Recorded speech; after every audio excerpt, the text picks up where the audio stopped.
Hi friends, இன்னைக்கு April 23 Thursday. நானும் என்ன ஒண்ணுமா மதியத்துக்கு அப்புறம் தான் போய் ஓட்டு போட்டோம். ஓட்டு போட்டுட்டு அப்படியே தோட்டத்துக்கு வந்துட்டோம். மார்ச் மிடில்ல இருந்து தோட்டத்துல இருந்து வாட்டர் ஆப்பிள் வந்துட்டே இருந்து எனக்கும் இந்த வாட்டர் ஆப்பிள் மரத்தை பார்க்கணும், எவ்வளவு காய்ச்சிருக்குன்னு பார்க்கணும்னு ரொம்ப வெயிட் பண்ணிக்கிட்டே இருந்தேன். ஈவினிங் டைம் வெயிலும் தாழ்ந்திருந்து சரி மரத்தையும் பார்த்துட்டு கொஞ்சம் ஹார்வெஸ்டையும் முடிச்சுட்டு போலான்னு வந்திருக்கோம். இப்போ ஒரு 3-4 வருஷமா தான் எங்க ஏரியாக்கள்ல இந்த வாட்டர் ஆப்பிள் ரொம்ப ஃபேமஸா இருக்கு. சம்மர்ல தான் அதிகமா கிடைக்குது. வாட்டர் கண்டென்ட் அதிகமா இருக்கிறதுனால சம்மர்ல நம்ம தாராளமா சாப்பிடலாம். இந்த வெயில் நேரத்துல எவ்வளவு தண்ணி குடிச்சாலும் தாகமே அடங்காது. ஆனா இதுல 4 பழம் சாப்பிட்டா போதும், வயிறும் நிறைஞ்சிரும், தாகமும் அடங்கிரும்.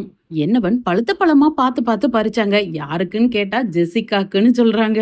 நானுமே அவளுக்காக தான் பறிக்க வந்தேன். மரம் வச்சு 2 வருஷம் தான் ஆகுது. ரொம்ப இடத்தையும் அடைக்கல. போன வருஷம் கொஞ்சமா தான் காய்ச்சிருது. இந்த வருஷம் அதை விட 2 மடங்கு அதிகமாவே காய்ச்சிருக்கு. மலடி வாரத்துல தோட்டம் இருக்கிறதுனால ஃபர்ஸ்ட் ப்ரையாரிட்டி இங்க இருக்கிற பறவைகளுக்கும் விலங்குகளுக்கும் தான். அவங்க சாப்பிட்டு போக மீதி தான் நம்ம ஹார்வெஸ்ட் பண்ணிக்கணும். அதே மாதிரி இப்ப இந்த பழம் சீசன்ல இருக்கிறதுனால இங்க இருக்கிற எல்லா கடைகள்லயும் கிடைக்கும். எவ்வளவுதான் காசு கொடுத்து வாங்கினாலும் ஃப்ரெஷ்ஷா மரத்துல இருந்து பறிச்சு அப்படியே சாப்பிடுறதே ஒரு தனி டேஸ்ட் தான். இன்னும் கொஞ்சம் டேஸ்ட் அதிகப்படுத்துறதுக்காக இதை ஒரு அலசிட்டு 4 நாளா கட் பண்ணி போட்டு லைட்டா உப்பு தூவி சாப்பிட்டா அவ்வளோ டேஸ்டா இருக்கும். தோட்டத்தோட என்ட்ரன்ஸ்லயே மரத்தையும் வச்சிருக்கோம். அப்பப்போ வந்து ஃப்ரெஷ்ஷா பறிக்கிறதுக்கும் கரெக்டா இருக்கு. பையொன்னும் கொண்டு வரல, பைக்கு கவர்ல வச்சு ஃபில் பண்ணிக்கிட்டோம். ஜெசிகாவையும் ஆகாஷையும் வீட்டுல விட்டுட்டு வந்திருக்கோம். எப்ப வருவீங்கன்னு இதுக்குள்ள 4 வாட்டி கால் பண்ணியாச்சு. மொத்த தோட்டத்தையும் பைக்லயே வெளியிலோடி சுத்தி பார்த்துட்டு அப்படியே வீட்டுக்கும் கிளம்பிட்டோம்.